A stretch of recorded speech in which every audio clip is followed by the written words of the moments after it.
Olá, boa tarde, boa noite. Boa noite, boa noite. Por aqui já é boa noite. Tudo bom, Aqui tá? também. Aqui caiu uma chuvarada. Tava até preocupado, comentei contigo que faltasse luz, mas felizmente estamos aqui, firme e forte. Não, já ia agradecer, primeiramente agradecer a oportunidade de estar aqui. Espero que seja legal, espero que o pessoal, tenho certeza que vai ser legal, mas espero que o pessoal participe, se tiverem dúvidas e tal, fiquem à vontade para me interromper quando eu falar, até porque advogado quando começa a falar meio que se empolga e tal, então interrompam. Muito obrigada pela presença, é de extrema importância esse assunto. Foi muito legal, você que deu até a letra. Vamos falar sobre saída definitiva, né? Que não é realmente um assunto que a gente escuta no Brasil, e quando a gente chega aqui no Canadá também, pode nem passar pela cabeça, né? Eu já vi gente com 20 anos morando aqui, daí vai descobrir, aí já é tarde demais, né? Então, por favor, a letra é do advogado. Não, pois é, já pegando o gancho que você falou, tem bastante cliente também que fala, Otávio, mas sempre tem. O pessoal que fala, mas estou há 10 anos, eu conheço alguém que está há 15 anos no exterior e nunca deu problema e tal. E o comentário que eu sempre falo com o pessoal, não é querendo assustar ninguém, mas eu acho que o pessoal quer fazer uma consultoria, procura alguma coisa para saber o que está na lei, né? Então, e não um jeitinho. E eu sempre digo que há 15 anos atrás, a informação, a gente não tinha internet, a gente não fazia live pelo Instagram, como a gente faz agora. Cruzamento de dados dos bancos centrais não era a mesma coisa que é hoje. Então, hoje em dia, o que a Receita no Brasil, também sempre falo que uma coisa que funciona muito bem no Brasil é a Receita Federal. Se a Receita Federal quiser cruzar os dados e quiser pegar a informação de um brasileiro no exterior, eles conseguem. Muitas vezes eles acabam não levando a coisa para frente, acabam não intimando a pessoa, porque às vezes não é um valor que para eles é tão alto, e daí para enviar, né, intimação para o exterior, essa coisa toda, para eles acaba ficando custoso. Mas se a pessoa começa a movimentar muita coisa no Brasil, como já fiquei sabendo de pessoas que estavam na França, começaram a vender imóvel no Brasil, daí tem um ganho de capital, não avisaram isso na França e dá um problema grande, né? Então, eu sempre falo pro pessoal, é bom dar uma olhada, sempre dar uma olhada, pelo menos saber o que pode acontecer, saber os prós e os contras de fazer a saída definitiva, e olha, vai da pessoa, né? Olha, não quero fazer, porque eu vou ter minha conta bancária não vai ser a mesma coisa, eu tenho um monte de investimento em bolsa no Brasil e eu vou me complicar, ok, mas aí pelo menos você sabe o que pode eventualmente acontecer com você, se der algum problema e tal. Então acho bem importante falar sobre isso e principalmente porque a declaração de saída definitiva a gente faz na época do imposto de renda, e no Brasil tradicionalmente a gente faz isso em março. Então eu acho que é uma época para o pessoal pensar, olha, será que eu faço agora e tal? É o momento já de refletir. Olha aí, gente, a gente tá no time, então, para quem tá aqui no Canadá ou às vezes até em outro lugar, né? Então a gente estaria no tempo de poder estar fazendo essa declaração de saída definitiva, né?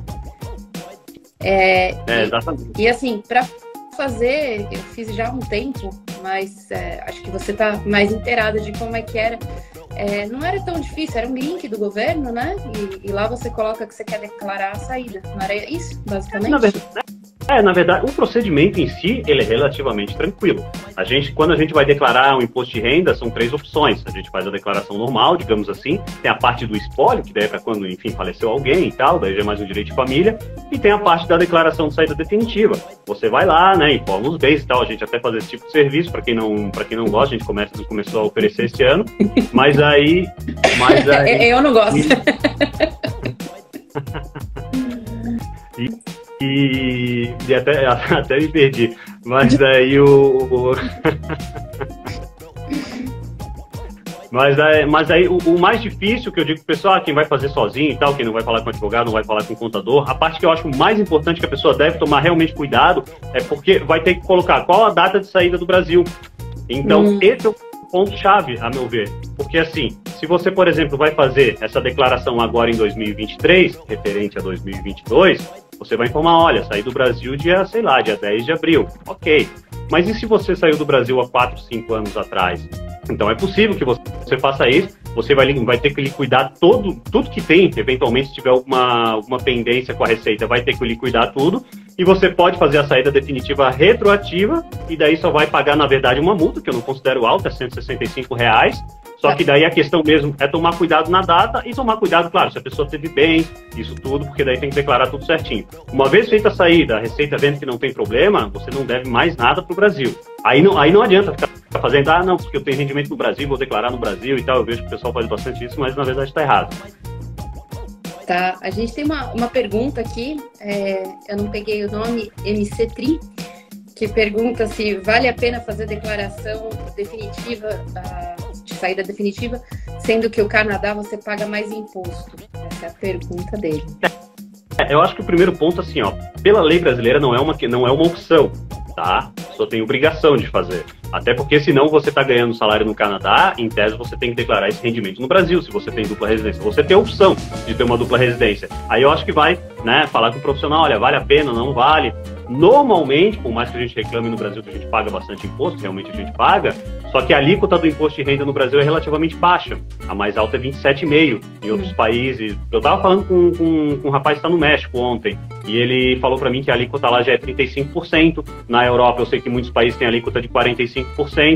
Só que daí tem que tomar cuidado, porque, por exemplo, se você ganha, sei lá, $1.000 canadenses, ou $1.500 canadenses, eu não sei exatamente qual é a taxa de imposto. Só que no Brasil você já pega o máximo, porque convertendo aqui no Brasil, se você ganha, sei lá, se chegar a R$5.000, você já está nos 27,5%. Então acho que é interessante fazer esse tipo de cálculo. Muita gente prefere não fazer a saída definitiva e ter uma dupla residência, porque tem empresa no Brasil, porque daí também tem algumas restrições, né? Eu tenho, por exemplo, um escritório de advocacia, o meu escritório está no Simples. Se eu invento de ir embora, se eu fizer a saída definitiva, eu tenho que sair do meu escritório. Porque eu não posso, não residente não pode ser sócio de determinadas empresas como as que estão no Simples.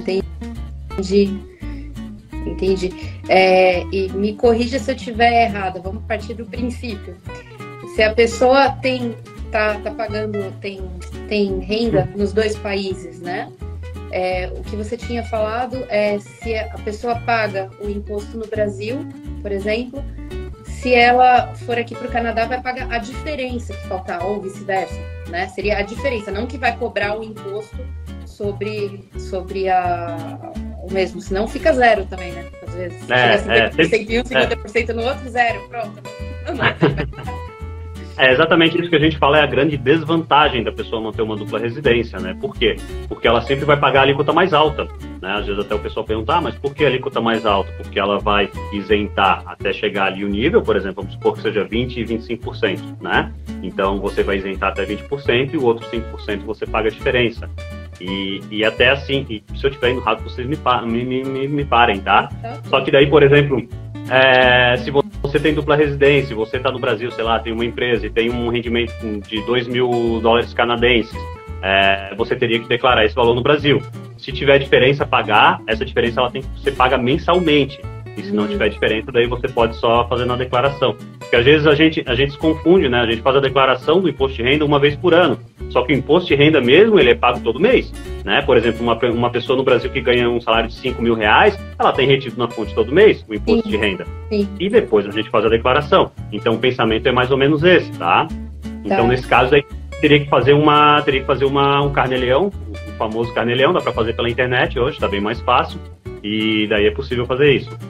Inclusive, você tinha comentado que você tem esse serviço para quem está no Brasil e tem renda no exterior, né, Otávio? Isso. Semana passada eu estava falando com uma moça que ela tem rendimento na Alemanha, e daí ela perguntou para mim, devo declarar? Assim, pela lei deve declarar. Só que era uma renda que na Alemanha não é tão alta, mas na conversão acabava ficando um rendimento alto no Brasil. Então eu falei para ela que o certo seria ela pagar essa renda através do carnê-leão, só que vai pegar 27,5, né? E daí é um pouquinho complicado, porque quando a gente faz a primeira vez, quando é euro, quando não é dólar americano, eu digo. Por exemplo, recebe em euro, recebe em dólar canadense, tem que converter para o dólar americano e depois tem que converter do dólar americano para o real. Que legal, tem que pegar a conversão, né? porque aqui no mês passado, então o troço confuso é feito mesmo para a gente se perder. Nossa, que legal, 3 vezes você converte. Tem alguém aqui perguntando sobre se vale a pena fazer saída temporária, mas eu acredito que não exista ou foge do meu conhecimento. Porque já a saída definitiva, você depois pode voltar atrás. Acho que essa seria, reformulando a questão, acho que seria essa dúvida, né, da pessoa. Principalmente a gente tem bastante estudante que vem para cá e voltando um pouquinho na lei, é 180 dias, é isso? Normalmente, assim, as leis nessa parte do mundo é meio igual. A partir de algumas leis falam 183, 184, a gente trabalha com 6 meses, né? Então, o que acontece? Se eu sou brasileiro e eu estou trabalhando no Canadá, a partir de 6 meses, em tese, eu teria que começar a declarar no Canadá, certo? E para perder a residência no Brasil, tem que ficar mais de um ano fora. A partir do momento que eu 12 meses e um dia, aí eu começo a ficar ilegal, entre aspas. Aí depois, se eu fizer a saída definitiva, eu vou ter que pagar essa multa e tal, o governo vai pedir explicações para mim. Mas existe também, tem a comunicação de saída definitiva e tem a declaração de saída também. Essa declaração, na verdade, é o seguinte, vou tentar explicar com exemplo, eu acho que é mais fácil. Vamos supor assim, se eu estou indo para Montreal, estou indo morar em Montreal, mas eu já tenho um emprego, então já vou com o emprego certinho. Eu não quero esperar até o outro ano para fazer a declaração, porque eu sei que eu já tenho emprego no Canadá, eu quero vender meus bens no Brasil, então eu posso já informar o governo brasileiro, olha, estou indo. Aí tem um linkzinho ali no site da Receita, aí você já informa, aí a partir daquele momento vai pedir a data que você está indo embora, e a partir daquele momento você já não precisa mais informar o seu rendimento, no caso, em Montreal, para o governo brasileiro, entendeu? Porque se você demora muito para fazer, em tese, você tem que informar o governo brasileiro do seu rendimento lá. Aí... Entendi. E mais uma pergunta aqui que eu vi interessante é a questão de você ter a cidadania, mas não estar morando no lugar. Como é que fica isso? Você tem que pagar imposto em todos os lugares que tem cidadania? Tem gente que tem em 3 lugares, né? Normalmente não, tá? Eu sei que nos Estados Unidos, me parece que se a pessoa tem cidadania americana, você tem que declarar para sempre nos Estados Unidos, enquanto mesmo que esteja morando fora, tá? Me parece que lá funciona assim, mas é uma exceção, até onde eu sei. Via de regra, se você tem cidadania de outro país, você paga imposto se você residir. Porque o imposto ele não é pela cidadania, ele é pela residência, entendeu? Tanto, por exemplo, eu sou brasileiro. Se eu deixo de morar no Brasil, eu paro de pagar imposto no Brasil. A menos que eu tenha bens no Brasil, que eu movimente alguma coisa. Mas se eu não tenho mais nada no Brasil, mesmo sendo brasileiro, tendo passaporte brasileiro e o meu CPF não é cancelado, é importante falar, porque às vezes o pessoal pergunta. Então eu continuo, eu não pago mais imposto no Brasil. Eu posso até pagar o INSS à distância, a gente chegou a conversar uma vez, algumas pessoas preferem pagar o INSS à distância para se aposentar e tal, e daí já vai no planejamento previdenciário, mas é possível, tá? Mas normalmente, nesse caso, a regra geral é que a gente declara pela residência, não pela cidadania. Tá, então fica a dica, claro, a pessoa tem que ver onde que ela tem cidadania para ter certeza, mas como conselho geral, geralmente não, né? Tem uma pessoa ali que perguntou do banco, como fica no banco do Brasil, no Brasil. Isso é um problema. Posso responder a pergunta? Isso é um problema, porque eu sempre pergunto, sempre não, mas normalmente eu pergunto para meus clientes, porque na verdade é o seguinte, se você deixa de ser residente no Brasil, você tem que ter você pode ter conta no Brasil, você pode ter investimento em bolsa no Brasil, não há problema. Só que o que acontece? Você tem que informar o seu banco, que daí eles vão fazer uma conta de não residente para você. Essa conta normalmente é bem cara, você paga um valor alto mensal. Desculpa, vai de cada banco. Eu até digo para a pessoa, eu sempre aconselho a pessoa antes de sair do Brasil, olha, dá uma conversada com o teu gerente, porque a taxa, a tarifa, ela varia de banco para banco e muitas vezes, mesmo sendo o mesmo banco, dependendo da cidade, ela varia. Hoje teve um cliente meu que ele falou que ele, no banco C6, eu nem tenho conta nesse banco, não é propaganda, mas no C6, parece que eles estão abrindo conta para não residente de graça, então eles não cobram essa tarifa, então acho que é uma opção bem legal para quem tá pensando nisso aí e manter uma conta no Brasil. É interessante, eu também, não fazendo propaganda, mas eu já tinha conta no Itaú, eu informei que eu ia sair definitivamente e eles continuei ok com a conta. Né? É uma conta virtual que eu pago 0, então assim, mas eu tenho ciência que outros bancos, ou talvez o tipo de conta, não sei. Mas até mesmo no Itaú. E é engraçado você falar, porque até mesmo no Itaú já ouvi alguns clientes meus já comentaram, olha, eu tenho conta no Itaú, e daí eles têm conta para não residente, mas é um pouquinho caro. Daí como eu falei para você, eu acho que depende da cidade, depende do estado, vai da agência ali de negociar com o gerente, eventualmente. Eu acho que se a pessoa tiver um valor bom, talvez seja mais fácil para negociar com o gerente, senão vai ter que mandar o dinheiro embora e tal, né? Mas é legal dar uma conferida a cada banco. Fica só uma dica, tá? Para quem sai do Brasil e vem para cá, para qualquer banco, dar uma verificada no como é que é para você entrar no banco, porque hoje em dia, com as tecnologias, muitos pedem o número do Brasil, e isso é uma dor de cabeça tremenda, porque você não tem mais celular lá, e aí você precisa de um iToken, que geralmente já está obsoleto, eles não usam mais iToken, então, assim, fica uma dica que para quem está saindo do Brasil, e principalmente pensa em saída definitiva, né, é legal ver se consegue a distância manejar toda a conta, né? Eu sempre tenho problema com isso. Tem até uma moça agora falando aqui que no Itaú cobraram dela R$1.000 por mês de taxa. Então você vê que varia mesmo, não é o banco, varia, né? Mas para quem está nessa, dá uma olhada no Itaú, já que você tem essa informação, dá uma olhada no C6, que teve um cliente meu que comentou, e talvez sejam boas opções. Porque normalmente a gente mantém alguma coisa no Brasil mesmo, né? Tem uma conta, enfim, é prático. Porque senão, tem uma conta, tem que pedir para um parente pagar e tal, e não vale a pena, né? Daí tem outra pessoa aqui, se a pessoa tem residência e renda em 2 países, ela deve pagar imposto onde recebe a renda ou deve pagar algo de um país ou em outro? Então, aí que a gente estava comentando. Bom, primeiro, eu estou supondo que ele está falando do Canadá, né? A gente tem um acordo com o Canadá para evitar a bitributação. Esse acordo, ele pega a província de Quebec também, tá? Porque Quebec tem certa independência para fazer acordo. Como acordo previdenciário, a gente tem um acordo previdenciário com Quebec e outro com o Canadá. Mas o acordo para evitar a bitributação é um só, e é com o Canadá, e daí pega o país todo. O que acontece? O certo, se a pessoa tem dupla residência, primeiro, ela tem que declarar o IR nos 2 países e declarar tudo que tem. Não é declarar no Brasil que está no Brasil e declarar no Canadá o que está no Canadá. Tá errado.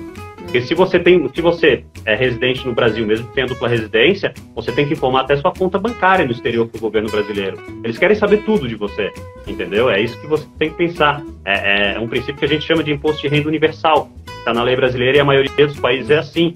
Então, se eu sou residente no Brasil, eu tenho renda em 3 ou 4 países, o governo brasileiro tem, pelo menos em tese, né? Senão eles encaram como sonegação. O governo brasileiro tem que saber disso. Legal. Tá? Então Mas, como eu falei, dessa parte da dupla residência, eu acho que bastante gente opta, principalmente quando tem raiz forte no Brasil, né? Que eu digo raiz forte. Tem imóvel, tem investimento, e às vezes a pessoa tem um patrimônio grande e para liquidar o patrimônio de uma hora para outra realmente é difícil, e daí acaba mantendo uma dupla residência, que a maioria dos casos o pessoal mantém como provisório. Vou ver se dá certo em outro país, né? Porque tem sempre a barreira da língua, tem a barreira da cultura, né? Não é a nossa... No início, pelo menos, não é a nossa casa, depois pode até ser, né? Mas, então, muita gente acaba optando por fazer isso, manter essa dupla residência por um tempo e daí depois acaba optando por uma residência, porque realmente é um pouquinho burocrático, né? Como o rapaz ali tinha perguntado, se você tem uma renda no Canadá e tem que ficar declarando no Brasil, todo mês fazer carnê-leão, todo mês converter dólar canadense, dólar americano e... tem essa do dólar. Não é que seja tão difícil, mas é chato, né? E para quem tem uma residência no Brasil e vem para cá, né, muitos estudantes acabam deixando casa lá. É possível, então, fazer uma declaração de imposto definitivo? Uma declaração de saída definitiva? Para o governo brasileiro, o que diz a lei, ele diz que quando a pessoa vai com ânimo já de sair, tanto que ela já pode daí fazer essa declaração, né, que é a declaração e a comunicação. Ela já pode, se ela quiser, pegando o avião ali, ela já pode informar o governo brasileiro, olha, tô fora. A questão é, quando é estudante, primeiro, quanto tempo a pessoa vai ficar? Às vezes vai estudar 6 meses, será que vale a pena fazer isso? Porque se não tiver renda, aí vai ser uma burocracia fazer. Agora, se é um estudo mais longo, vai fazer, sei lá, vai fazer um doutorado, vai ficar direto no Canadá, vai ter renda principalmente, daí a questão é outra. Mas eu acho que é estudar caso a caso, entendeu? Mas principalmente onde a pessoa tem renda, porque se está no Canadá só estudando sem renda no Canadá e deixar de ser residente no Brasil, talvez não seja uma boa ideia. Entendi. Tá. Tem uma pergunta meio longa aqui. Eu estava tentando ver agora isso. Deixa eu ver. Então, você tem renda oriunda no Brasil e tem renda no Canadá, deve declarar cada uma no respectivo imposto de renda. E se agora tem um carro aqui, tenho que incluir ele no imposto de renda no Brasil. Tudo. No Brasil, acima de R$5.000, se não me falha a memória, a gente tem que declarar tudo. Se você tiver um iPhone que custa R$10.000, em tese, esse seu iPhone ele tem que estar na declaração do imposto de renda, tá? Olha, a gente pensando em carro e pode estar no seu celular, no seu bolso. Então um carro com certeza vai ultrapassar esse valor, então o governo brasileiro teria que saber. Assim, informar o governo brasileiro não quer dizer necessariamente que você vai pagar imposto, entendeu? Isso é importante. Por exemplo, assim, ó, eu vou dar um exemplo. Aqui no Brasil, o dividendo ele não é tributado, pelo menos por enquanto ainda não. Então, se eu recebi acima de 30 mil reais, né? Acima de 30 mil reais de dividendo durante o ano, tá? Eu tenho uma empresa, eu tirei 50 mil reais de lucro durante o ano. Eu não vou pagar imposto disso, porque o dividendo, ele não... Contando que eu só tenho residência no Brasil, tá? Eu não vou pagar imposto disso no Brasil, porque esse rendimento, ele não é tributado. Só que eu tenho obrigação de informar o governo brasileiro na minha declaração, porque é um valor que eles consideram alto, acima de 30 mil, e até para explicar minha renda, se eu estou recebendo 50, 100 mil de dividendos, daqui a pouco eu estou comprando um carro, estou comprando um apartamento, o governo vai perguntar, mas de onde é que vem esse dinheiro se você não está nem declarando imposto de renda? Então, eu acho sempre importante falar que uma coisa é declarar, outra coisa é pagar imposto, tá? Isso é importante. Então, assim, e se a pessoa decide desfazer a saída definitiva? Então, não existe uma declaração de entrada no Brasil ou algo do gênero. Eu acho até que poderia existir, é mais fácil. Para o estrangeiro, para quem não tem nacionalidade brasileira, aí serve a regra dos 6 meses, dos 183 dias. A pessoa ficou no Brasil mais 183 dias, a princípio, não automaticamente. Por exemplo, se a pessoa está aqui no Brasil estudando 10 meses e tal, mas está recebendo no Canadá, em tese ela ainda é residente no Canadá porque ela tem a vida financeira dela tá lá, a família dela tá lá, entendeu? Mas via de regra, se eu passo mais de 6 meses no Brasil, o estrangeiro, ele vai ser residente. O governo brasileiro, a Receita vai considerá-lo como residente. Nós brasileiros, por exemplo, você está morando em Montreal. Se você inventa de voltar para o Brasil, você pode voltar. A partir do momento do primeiro dia que você chegar no Brasil, você é residente fiscal no Brasil, certo? Mas claro, né? Às vezes o pessoal pergunta, mas se eu for viajar e tal, não, você pode viajar, você não vai ser residente toda vez que pisar no Brasil.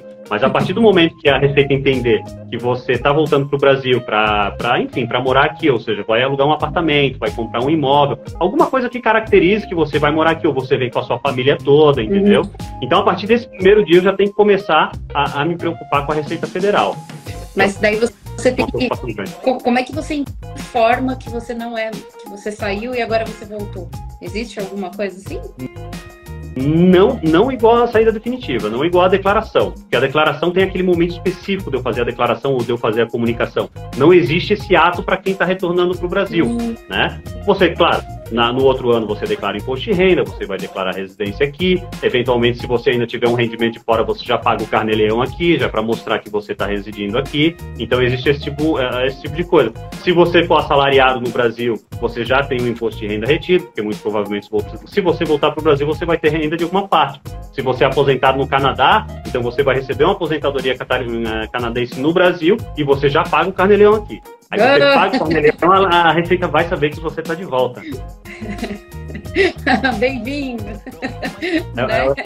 É o presente deles. Tá? Então, isso, claro, isso dá margem, muitas vezes dá margem para dúvida, né? Porque como não existe essa formalidade para a gente voltar, e como a gente brasileiro, a gente é considerado residente já a partir do primeiro dia que volta a morar para o Brasil, digamos assim, então isso aí, claro, acaba dando rolo, né? Às vezes vai para a justiça.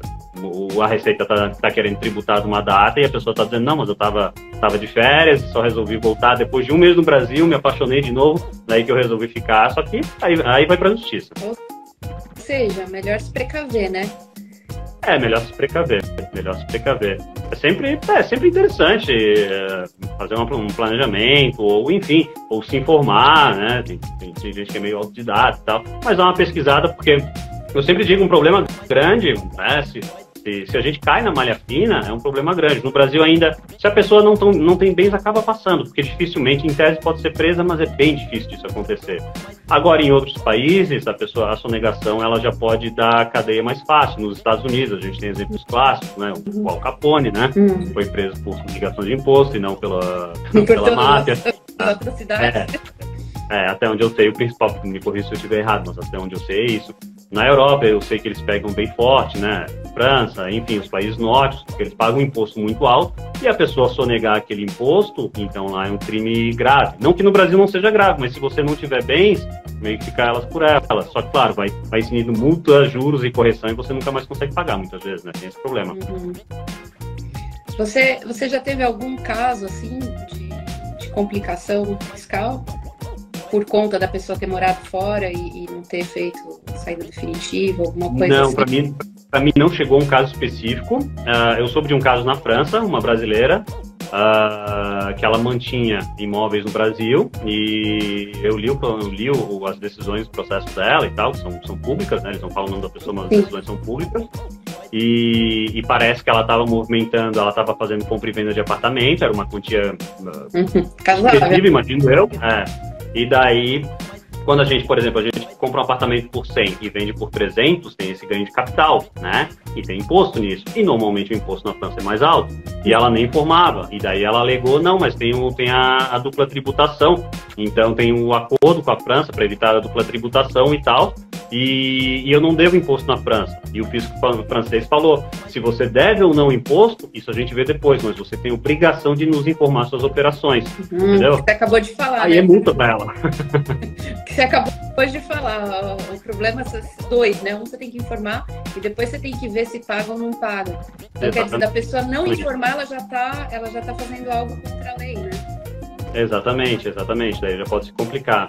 E claro, nisso você vai gastar, né? Eu vi que os advogados dela eram de Paris e tal, imagino não deve ser muito barato e tal. Então você vai ter um gasto grande com isso, né? Na verdade, às vezes o pessoal deixa de se precaver, de se planejar, mas se dá um problema fiscal, não é com todo mundo, tá? A verdade seja dita, é a exceção. Só que, a meu ver, pelo menos, a tendência é que isso aumente por causa da informação na internet, é tudo mais fácil de se comunicar e tal. Uhum.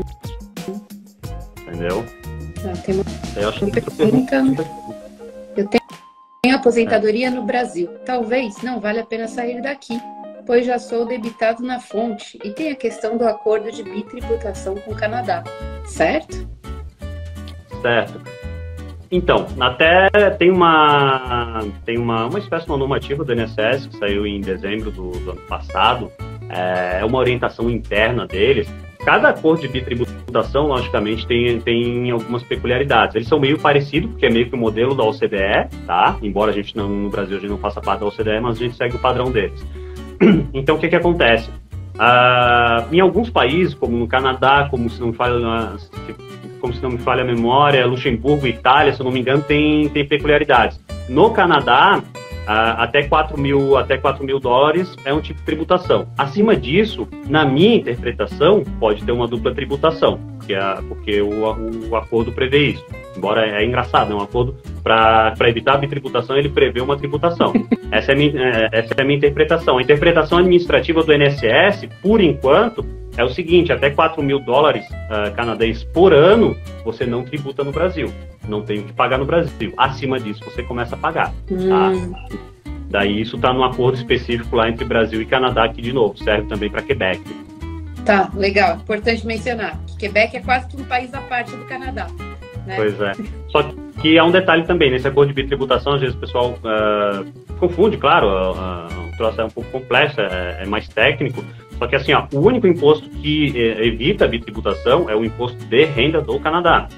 Por exemplo, se você pagar no Brasil a gente tem vários impostos que são parecidos com o imposto de renda, tipo a CSLL, que é Contribuição Social sobre o Lucro Líquido e tal.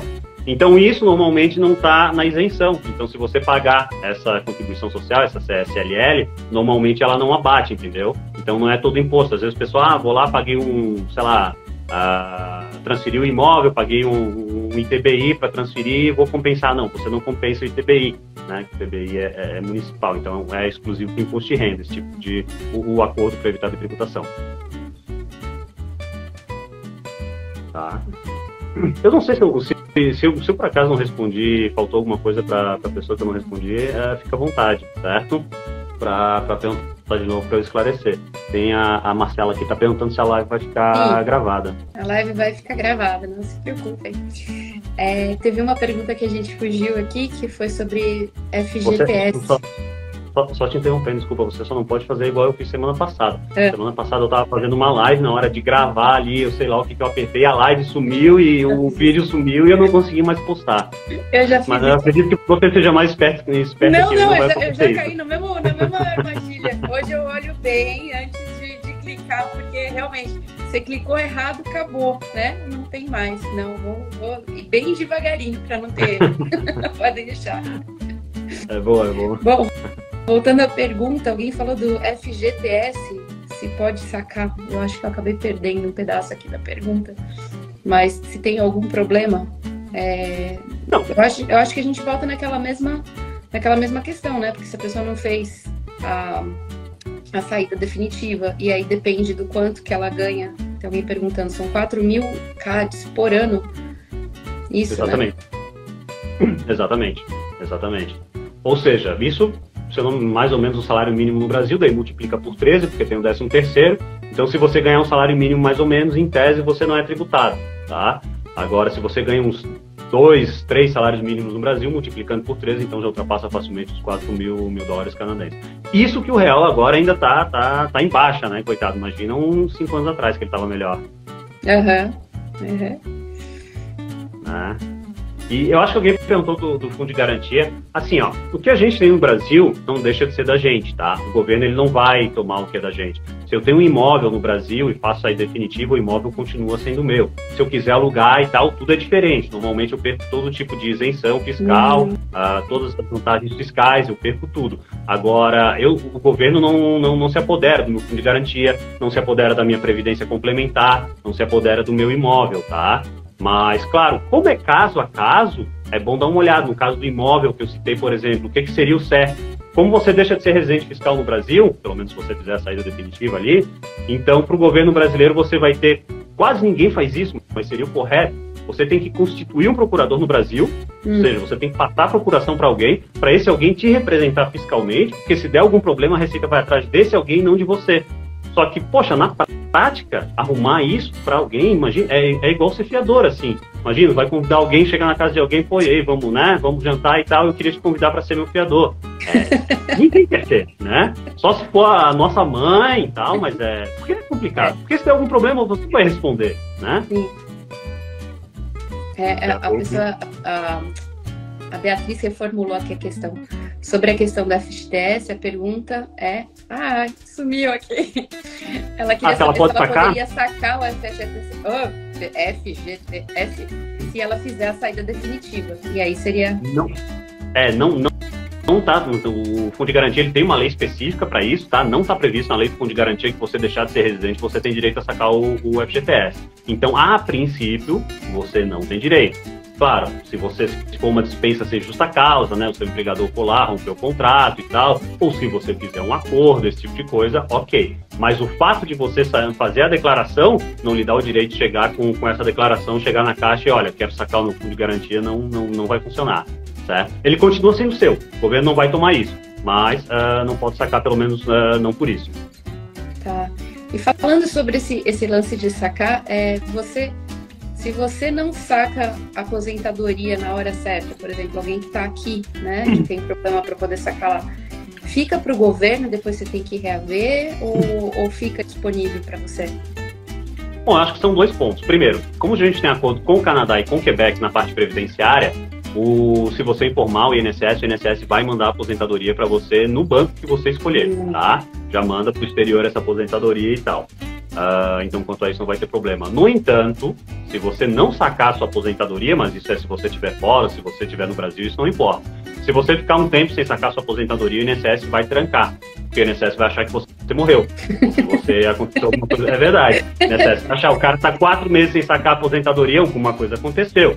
Então, você pode fazer um requerimento, esse requerimento pode fazer um pedido junto ao INSS, pode ser feito online, até no meu INSS. O INSS vendo que você está vivo, que você é você mesmo, o INSS volta a liberar o benefício. Agora, já teve caso de cliente meu, a gente fez a aposentadoria, ficou muito tempo sem sacar, depois ele me ligou. Olha, foi bloqueado, daí ele me contou que ficou muito tempo sem sacar, e daí assim, é normal. Entendi. Dois casos. É que não é comum, né? Normalmente a gente se aposenta no Brasil, a gente já trabalha aqui, o negócio é difícil, muitas vezes tem que entrar com ação judicial para se aposentar, que, pô, eu trabalho com isso, mas na verdade é um absurdo, né?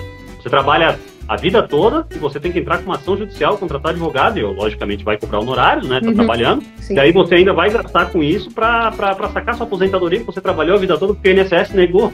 Mas, enfim, eles estão negando bastante, tá? Tá meio complicado o negócio. Tá. Para quem não sabe, o Otávio, ele faz essa parte de aposentadoria, né, Otávio? E a parte de consultoria. Ele faz uma dissertação de mestrado depois da consultoria. Exatamente. Eu gosto bastante de estudar essa parte Na verdade, embora eu tenha especialização também em direito tributário, eu fiz uma especialização aqui no Brasil, mas originalmente eu comecei com direito previdenciário, com aposentadoria e tal, só que principalmente estudando no exterior, quanto mais aparece casos de aposentadoria no exterior, envolve muito a parte tributária. É normal que a pessoa me pergunte, olha, Otávio, estou no exterior, vou me aposentar, vou pagar imposto, não vou. Então, se você não entende, e a pessoa vai perguntar, olha, tem que fazer a declaração, não tem. Só para te dar outro exemplo, teve um cliente uma vez, ele já estava na Alemanha há algum tempo, e ele tem uma aposentadoria no Brasil. E daí, daqui a pouco, o INSS começou a descontar o 25% dele, porque normalmente, né, no Canadá não, mas normalmente desconta o 25%, mesmo se você recebe um salário mínimo. E ele assim, não, mas tá errado, porque eu nunca fiz a declaração. E daí eu comecei a perguntar algumas coisas para ele, e daí há quanto tempo que ele não ia para o Brasil, e daí ele já não ia para o Brasil uns 3, 4 anos, ok, tinha a pandemia, mas mesmo assim, e daí eu assim, tá, mas nem visitar nada, não, nada. Daí eu perguntei, tá, tens imóvel no Brasil? Tens alguma coisa com comprovante de residência? Não, não tenho nada. E daí assim, e como é que o INSS descobriu? Porque eu fui na Alemanha, eu fiz uma declaração na embaixada, mas eu falei na embaixada que eu não era residente alemão. Assim, né? A embaixada comunica o INSS. E daí ele queria ver se ele podia tirar esse 25%. Eu falei, olha, só se você voltar pro Brasil, você ficar residente no Brasil de novo, aí você vai conseguir tirar. Agora, fora isso, infelizmente, não tem como, né? Então, assim, na prática acaba aparecendo bastante, porque, claro, que é difícil alguém que chega, não é que é difícil, mas é a minoria, pelo menos que chega pra mim é a minoria. A pessoa, não, vou lá, vou comunicar e depois não sei o quê, faz ali tudo, porque é complicado, o troço é complicado. E daí o pessoal acaba tendo bastante dúvida realmente com relação a isso. E é até complicado achar quando você tá fora, né, uma pessoa que consiga entender da lei do Brasil, da lei do país onde você está, dos acordos que tem. Então, realmente, assim, o trabalho que você faz de conseguir fazer esse translator aí pra gente é maravilhoso, porque é muito difícil. Você fica num site, aqui mesmo, né, no Canadá, que tem o Quebec, a gente vira e mexe, tá, mas é Canadá ou é Quebec, ou vale para um ou vale para o outro? E a gente fica com essa dúvida, né? Sim. E o que acontece bastante no Brasil é que, como a nossa moeda é fraca, comparado com a do Canadá, comparado com o dólar americano, comparado com o euro, nossa moeda é fraca. Acontece muito de estrangeiro ou de brasileiro se aposentar e vir para o Brasil. E muitas vezes as pessoas não sabem como declarar o IR. Eu tenho cliente no Brasil que é estrangeiro e recebe a aposentadoria do país dele de origem e pergunta para mim, como é que eu faço isso? Porque às vezes realmente nem, dependendo do contador, dependendo do advogado, ele não vai saber.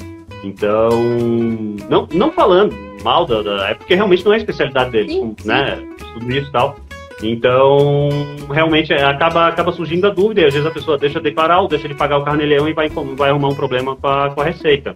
Porque às vezes o pessoal acha, tô no Brasil, tenho uma aposentadoria canadense, trabalhei a vida toda no Canadá, o governo brasileiro não tem nada a ver com isso, mas o governo brasileiro tem a ver com isso. Sim. Basta estar lá, né? Aí, né? Não tem jeito. E tem uma dúvida tem uma dúvida agora, deixa eu ver, da Marcela. Se eu tenho imóvel no Brasil, posso manter residência fixa no Brasil e no Canadá e com isso não ter que fazer saída definitiva? Pode, aquilo que a gente comentou no início do vídeo, existe a possibilidade da dupla residência, tá? Só que é possível. Como eu comentei, normalmente o pessoal faz isso, tá naquela transição ainda, vou, não vou, e acaba fazendo isso, então é possível, só tomando cuidado que você tem que declarar tudo nos dois países, né? Não é aquele negócio, desculpa se eu sou repetitiva, é porque para mim realmente chega bastante isso, né? O que eu tenho no Canadá, eu declaro no Canadá, o que eu tenho no Brasil, eu declaro no Brasil, mas se eles cruzarem os dados, a pessoa vai ter problema. Sobretudo se tiver bastante bens, né? Aí tem como cobrar. Não, eu já vi declaração aqui, o governo pedindo, você tem alguma coisa fora, eles querem ter certeza que você entendeu a pergunta. Não é só no Canadá, em qualquer lugar do mundo, né? Porque... E é aquilo que você falou, não é porque você tem que necessariamente você vai pagar. Então, você informa e daí você vai ver o que é. Você tem que fazer esses 2 passos para estar dentro da lei, né? Para não estar... e também é interessante falar também, se você não quiser fazer a saída, você também não precisa, você também não está fora da lei, você pode ter residência nos 2 lugares. Isso também é importante ressaltar, mas tem que ver a tributação, né? Só que em tese, assim, ó, se você quiser ter residência no Brasil, tem que voltar para cá pelo menos uma vez por ano, tá? Porque se você, não, vou no Brasil a cada 3 anos, pro governo brasileiro, você deixa de ser residente. Então, aí depois tem que pagar multa e tal. Claro que na prática a gente vê que eles vão pela conveniência deles, né? Tipo, esse cliente meu que eu comentei da Alemanha, para eles era conveniente fazer a saída automática dele, porque eles estão retendo a aposentadoria, e era uma aposentadoria relativamente baixa, que ela não tributaria no Brasil, mas aí, como um não residente pega sempre 25%, mesmo que seja um salário mínimo, então para eles era conveniente. Talvez, não falando do pessoal da Receita, que é de má fé, não é nada disso, não, tá? Só que a interpretação muitas vezes deles, na prática é isso que muitas vezes acontece. Então, se você, eventualmente, para o governo brasileiro é interessante que você seja residente, você está recebendo um valor bom no Canadá e não esteja sendo tributado com a alíquota acima da do Brasil, porque qualquer 2 mil dólares canadenses é um valor extremamente alto no Brasil, né? Você já está entre os 10% mais ricos do Brasil se você recebe 2 mil dólares canadenses. Isso é estatística. Né? Então, tem tudo isso, certo? Então, sempre aconselho o pessoal a dar uma olhada nisso e tal, e principalmente porque, enfim, se você tiver uma renda de fora muito boa e for converter para o Brasil com uma renda muito boa, acaba ficando vantajoso aqui, né? Dependendo do lugar onde você vive no Brasil, é bem agradável, né? Então, se você tiver uma renda fora, só que você tem que informar isso ao governo brasileiro. Tá?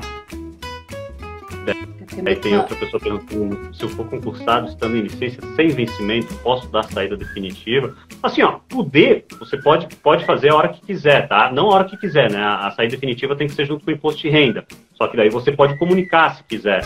Agora, tem que ver qual seria a vantagem de você fazer isso. Vou fazer a saída definitiva e estou sem rendimento no Brasil. Por quê? Porque você vai ter rendimento no Canadá e não quer tributar no Brasil? Porque se você ficar só 1 ano no Canadá, será que vale a pena? Você tem imóveis, entendeu? É isso que tinha que conhecer mais a pessoa. Você tem imóveis, tem um imóvel alugado, fazer a saída definitiva vai ter que arrumar um procurador no Brasil, dependendo se você tem um investimento grande em bolsa, dependendo da corretora não vai aceitar, certos tipos de investimento tem restrição, entendeu? Então, assim, de novo, né? É caso a caso, tá? Otávio já vem todas as problemáticas que você já deve ter escutado da pessoa. Que aparece bastante.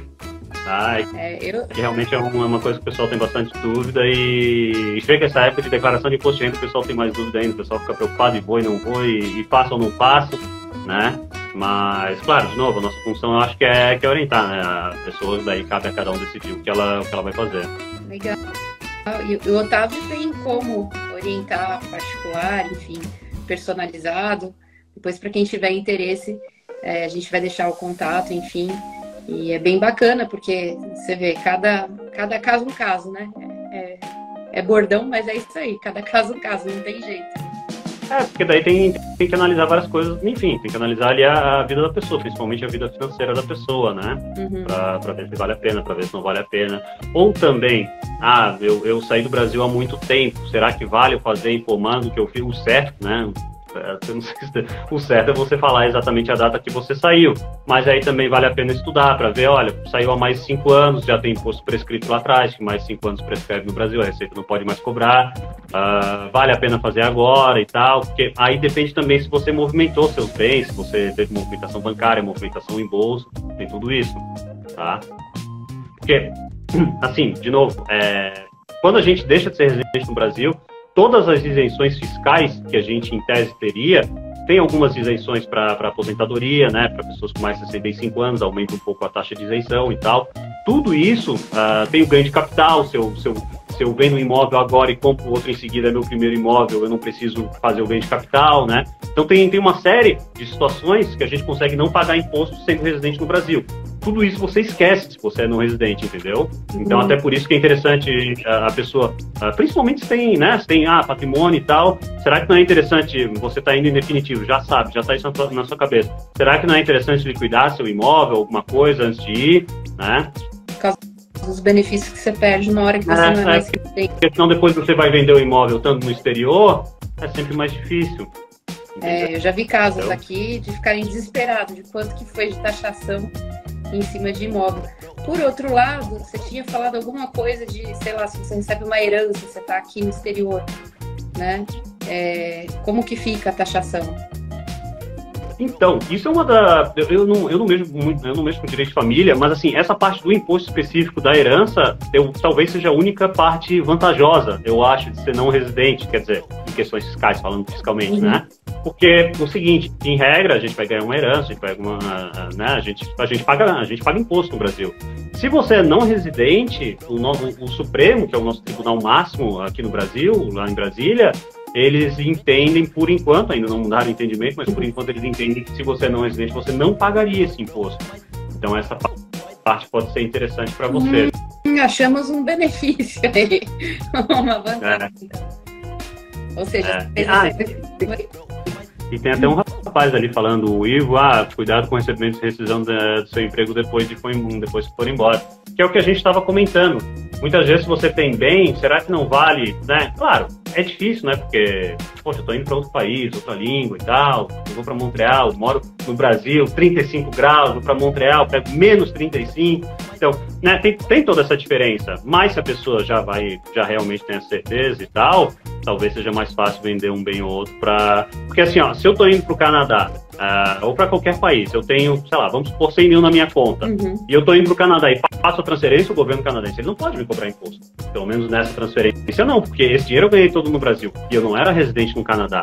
E até essa é a grande vantagem, quer dizer, vou reformular, a grande vantagem de fazer a saída definitiva é estar de acordo com a lei.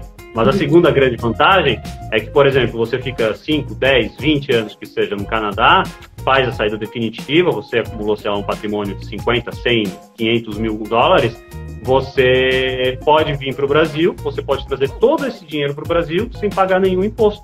Porque você volta a ser residente, que o governo brasileiro não pode lhe cobrar, porque você ganhou esse dinheiro fora, você já tinha feito a saída definitiva, você não devia mais nada para a Receita Brasileira, então essa realmente é a grande vantagem. É uma grande vantagem, tá dentro da lei e aí você tem esse benefício de tá tudo certinho e poder voltar com aquilo que você colheu? Não, com aquilo que você plantou. Exatamente, porque assim, vamos imaginar que a pessoa ficou 15 anos no Canadá e constituiu um patrimônio razoável e daí ela quer voltar para o Brasil. Só que ela nunca fez a saída definitiva e estava movimentando a conta bancária no Brasil, estava fazendo compra e venda de ativo financeiro. Para o governo brasileiro, você é residente, aí daqui a pouco você inventa de voltar com 100 mil dólares canadenses para cá, e o governo brasileiro vai perguntar, tá aí, e de onde é que vem esse dinheiro? Entendeu? Você vai ter que explicar, é uma quantia alta, se você converter é uma quantia bem alta. Então você vai ter que explicar, se você não explicar, aí começa o problema, como é que você conseguiu juntar tanto dinheiro? Aí uma hora ou outra você vai ter que falar, olha, eu estava morando fora e tal, e daí o governo brasileiro vai dizer, olha, então agora chegou a hora de pagar a gente, você estava morando fora, nos últimos 5 anos a gente quer o nosso imposto. Entendi. Entendeu? É bem complicado, aí deve ter juros, multa. Aí tem juros, tem correção, tem multa, aí tudo pode imaginar, que é o complicado no Brasil, né? Que muitas vezes a gente vê que as pessoas, às vezes, já tive vários clientes, e às vezes não necessariamente porque vão para o exterior, mas às vezes é uma empresa, eles não pagaram determinado imposto porque, enfim, eles tinham um entendimento que era outro imposto que era para pagar, que o troço é realmente confuso.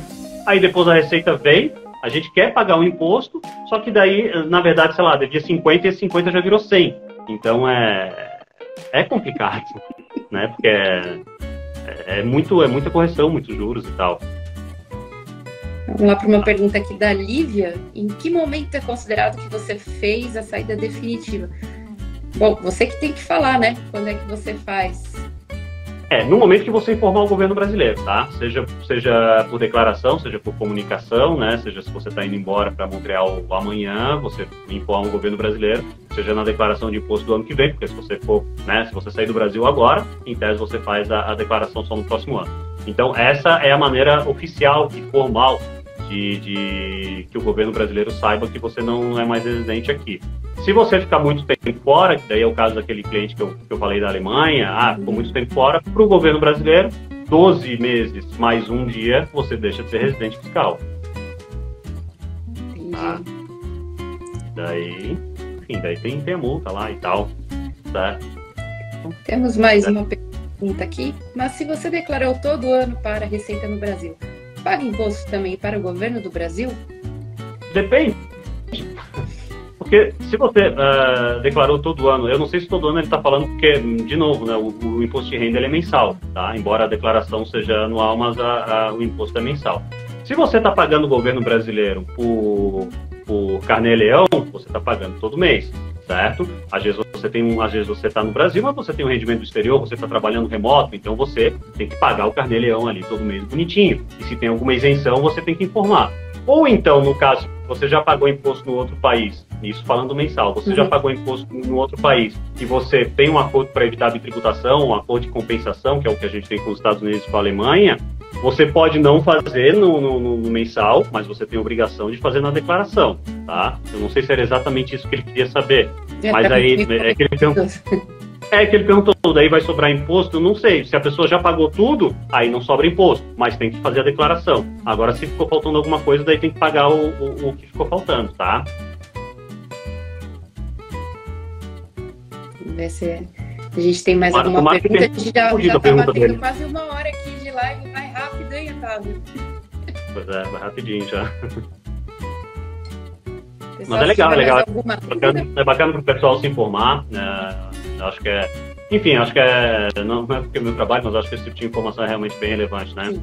Eu acho que é cada vez mais comum, porque antigamente, quando eu comecei a advogar, já há mais de 10 anos, quando eu comecei a advogar, a gente falava, a pessoa vai se aposentar no exterior, ou a pessoa, enfim, tem um imposto, vai pagar no exterior. Era uma coisa meio surreal, né? Porque, era um ou outro que ia para o exterior e tal, e, recebeu uma aposentadoria de outro país, que o outro país vai mandar para o Brasil e tal. Nossa, não existia isso.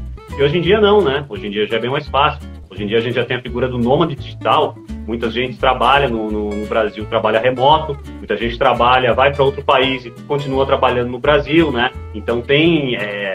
Eu creio que é cada vez mais comum, né? Porque realmente nesse caso a internet veio para quebrar as barreiras, as barreiras e as fronteiras. Sim, com certeza. Eu não consigo imaginar como que era 10, 20 anos atrás, né? A gente teve um crescimento tecnológico muito grande. Então, hoje se você quiser, você acha tudo pela internet, né? A gente tá bombado de informação. Só cuidado. Então, é aquele negócio que eu digo, às vezes a pessoa deixa de procurar um médico vai olhar no Google ali, perguntar qual remédio deve tomar, vai tomar um remédio, tem alergia e dá problema. E a mesma coisa, claro, para todas as profissões, né? Procurar um fiscal ali, um psicólogo, um advogado, claro que a gente acha a informação bem relevante, mas, né, é sempre bom ter a parte profissional. Sim, e também as informações da fonte, né? Porque às vezes a gente acha informações que, às vezes nem é má fé da pessoa, mas ela compreendeu errado e está passando adiante. E aí você tá lá vendo, né? Eu digo isso para tudo que é assunto, principalmente que eu trabalho bastante com os estudantes que estão vindo. Então, questão de imigração, eu falo, só no site oficial do Canadá, senão eu não acredito. Se eu não acho lá, não tem outra fonte, né? E a mesma coisa para imposto, enfim, para questão tributária. Mas daí eu acho que é um universo à parte, né? Eu pelo menos acho que assim, você que faz um trabalho, principalmente que faz essa ponte de países, mesmo tendo a informação aí, eu acho que são anos de experiência para poder estar orientando, né? Não, mas obrigado. Mas eu também concordo. Eu acho que se você vai pegar uma informação na internet, seja uma informação oficial, veja no site do governo, do país que você vai e tal. Não confie em blogs, esse tipo de coisa. Claro, às vezes tem informação legal, né? Tem muita gente que chega. Tem muito cliente que chega para mim por causa do YouTube, que vê meus vídeos no YouTube, né? Só que às vezes o pessoal fica meio desconfiado, eu falo, desconfie. Olha no meu LinkedIn, vai ver se eu existo mesmo, vai ver se o que eu falo é verdade, aí depois você vê, tem meu histórico no LinkedIn e tal, tem, né? Enfim, vai ver que eu não sou vendedor de curso e tal. Pra confirmar, eu acho que é importante mesmo, né? Porque infelizmente tem bastante golpe nesse tipo de coisa, então a pessoa deve sim verificar as informações. Sim, não, eu vejo dicas, mas sempre eu vou e confirmo na fonte, para ter certeza se aquilo lá bate com a realidade, né? Porque, novamente, pode ser uma pessoa com má intenção, pode ser só uma pessoa mal informada, né? A gente não sabe qual dos dois, então verificar na fonte sempre é o melhor remédio. Mas, com certeza, esse negócio de você olhar na internet, deixa eu ver aqui, e aí você vê mas às vezes a informação não é o suficiente, tem que saber como né, como fazer, processar com aquilo. E essas questões burocráticas todas, como eu estava comentando com você, é engraçado a gente não ter nada disso na escola, né? Nada, a gente fica muito cru. Então, assim, eu fico muito contente dessa participação para estar informando, é um assunto super pertinente e eu espero que tenha esclarecido para muitas pessoas, né, que estão aqui no Canadá ou que estão pensando para vir para o Canadá ou qualquer outro lugar do mundo, que hoje em dia a gente tem essa facilidade de acordos de aposentadoria, acordos para saída definitiva, enfim. Não é um bicho de 7 cabeças, é só ir atrás e, para quem quiser falar com o Otávio, né, super recomendo, ele vai ver o seu caso, vai poder te esclarecer melhor. Hoje foi um geralzão para a gente ter ideia do que existe. Eu acho que é isso. Considerações finais, Otávio? A gente está batendo 1 hora de live. Não, eu espero que tenha sido útil, espero que o pessoal tenha gostado e tal, espero que tenha esclarecido as dúvidas, pelo menos o principal. O pessoal, infelizmente, é difícil ali tirar todas as dúvidas, talvez tenha passado alguma, mas realmente é difícil ler todas. Mas espero que, de certa forma, tenha contribuído para o pessoal. E se você não mora no Canadá, não mora, enfim, em Quebec, está ainda no Brasil pensando em ir para outro país, eu acho que uma dica boa também é verificar essa parte fiscal. A gente não tem acordo para evitar a tributação com todos os países, então se você vai para a Irlanda, por exemplo, eventualmente você vai, não tem uma dupla residência, ok, você paga 2 vezes e paga cheio 2 vezes, né? Na Irlanda o imposto é baixo, até onde eu sei, né? Mas se a gente pega outros países que têm imposto mais alto, enfim, aí realmente o prejuízo é grande, né? Então, vale a pena dar uma olhada e pesquisar nisso para ver se tem algum acordo internacional, se não tem, enfim. E queria agradecer de novo, né? Queria agradecer o espaço de estar aqui. Fico bem feliz. Tá bom, gente. Obrigada pela participação de todos. Foi uma live muito legal. Vai ficar salva, sim. Tá vendo aqui o pessoal perguntando. Vou fazer com muito cuidado e carinho para deixar salva, não ter nenhum problema, tá bom? Exatamente, não faça igual o Otávio. Não, eu já fiz também, não se sinta mal. Gente, um abraço forte para você e para todos que estão aqui. Tá bom? Muito obrigada pela presença, tá? Um abraço, pessoal. Até logo, tudo de bom. Até breve.